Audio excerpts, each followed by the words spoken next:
કચ્છના સાધારા દઘરની વચ્ચે માર્ગ પરના ખાડાએ ત્રણનો ભોગ લીધો। ચેતવણીના બોર્ડ વગર કાર ખાડામાં ખાબકતા બે વ્યક્તિઓના મોત નિપજ્યા।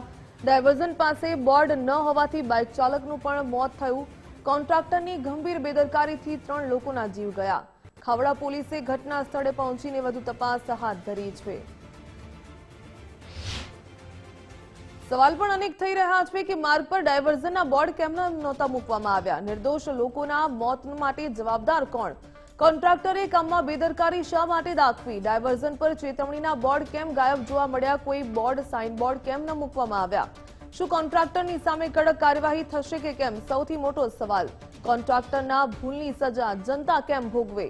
શું તંત્રને માનવ જિંદગીની કોઈ જ કિંમત નથી રહી? શું અધિકારીઓ માત્ર આ પ્રકારની દુર્ઘટનાની જ રાહ જોતા હોય છે? શું જવાબદાર કોન્ટ્રાક્ટરને જેલના સળિયા પાછળ ધકેલાશે કે કેમ? શરમજનક બેદરકારી બદલ કોન્ટ્રાક્ટરને દંડ ક્યારે થશે? સૌથી મોટો સવાલ। કારનો કોડિયો ત્રણ લોકો બની ગયા છે ત્યારે અનેક સવાલો પણ થઈ રહ્યા છે અને સૌથી મોટો સવાલ કે આ પ્રકારના કોન્ટ્રાક્ટરોની સામે કાર્યવાહી ક્યારે થશે?